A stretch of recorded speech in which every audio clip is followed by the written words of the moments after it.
देखते होता हमारे उड़हिया बैठी के पिपरा के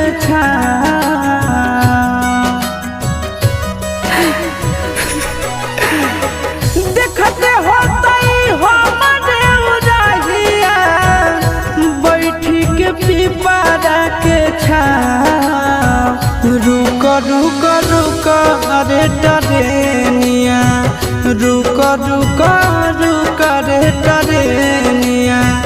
ले ले चल जनुआ के गाँव रुक रुक रुक रे टरेनिया।